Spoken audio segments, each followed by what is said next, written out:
पवन सिंह के रलाई 365 दिन बुझाई। कचरा सिंह के आज बारे में बात करे वाला बानी।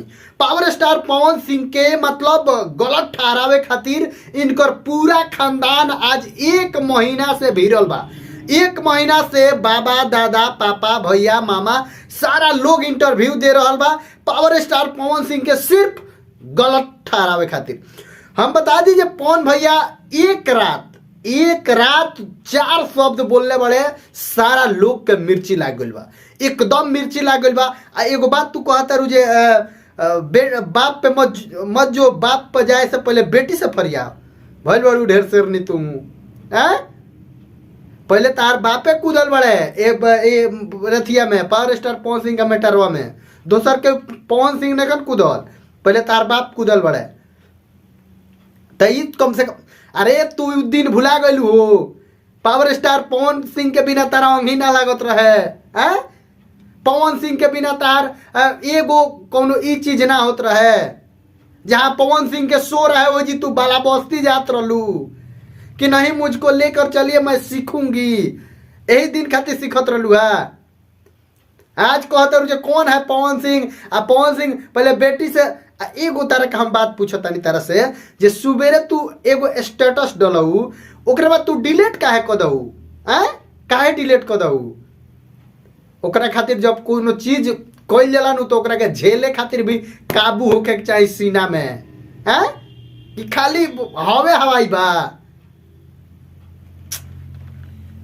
भलाई के जमाना नहीं है भैया। हम बता दी कि पावर स्टार पवन सिंह के लो नाम ना ले लो, इलो पवन सिंह के बारे में बोल के अगर कंट्रोवर्सी ना करो लो तो इलो एक दिन ना चली लो 50,000 व्यूज लियाओ इनका लोग के एकदम मैंने पसेना पसेना छूट जाए। 50,000 व्यू लियाओ में पवन सिंह के बोलल एकदम जरूरी ला, इससे जरूरी ला। बहुत बढ़िया पवन भैया के बहुत बहुत धन्यवाद हम करें कि इतना रेलाई तहार कोई एकदम जरूरी ला।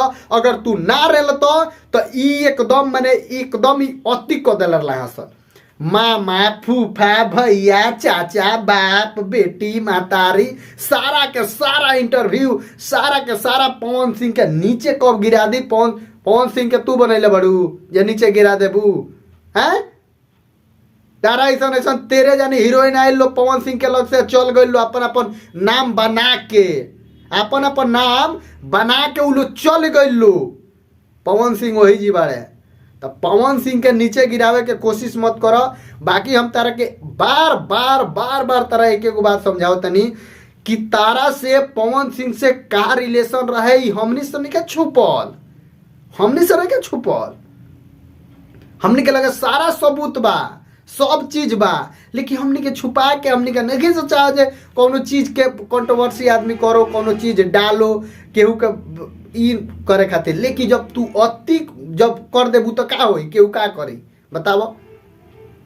पवन सिंह आज ले तार लोग के बारे में बोलत रहा ना, लेकिन तू तार बाबूजी दुकौन मामा के लड़का के भाई दुकौन अकट बरे अरुआ घसुआ सब के सब इंटरव्यू एकदम फैला के साफ एकदम आज 1 महीना से एकदम कचरा फैला के रखले बड़े सन। ओकरा बाद रात के पवन सिंह बोलने बड़े तो बाप रे बाप सारा लोग के एकदम पूरा एकदम दुखा गइल बा अंदर ले। काहे बोल दिए, काहे ना बोली है पवन सिंह, खाली तू ही लो बोल बोलो। दिन भर में पावर स्टार पवन सिंह के नीचे गिरावे खतरा दिन भर तू लो साजिश करता रहो। कम से कम ध्यान रहे भोजपुरी इंडस्ट्री। हमने कहते से कहाँ कहते से तो ये ऐसा कुछ हुआ। तू कर काम करो, तू अपन नाम करो, गाओ बजाओ।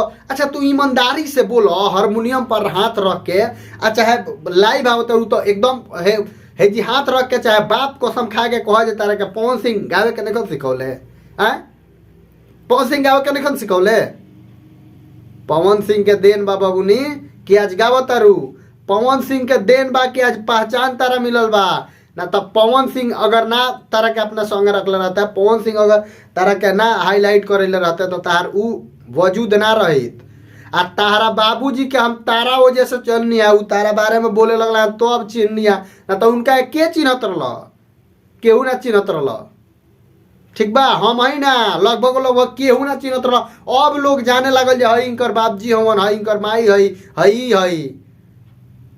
कब जब कंट्रोवर्सी भइल पवन सिंह के बारे में गलत बोले लगल तब ही कहली के आता उनका बापजी हवन।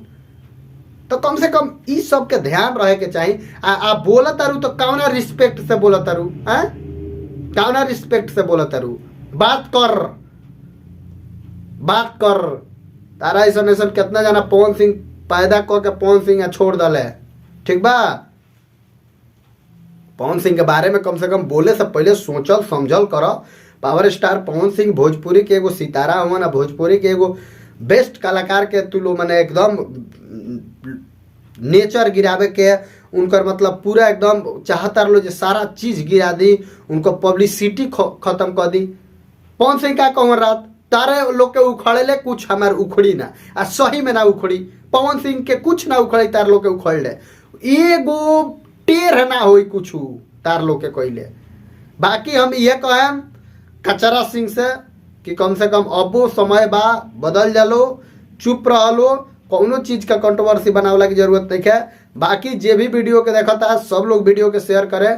पावर स्टार पवन सिंह का फैन अपन पावर दिखाओ।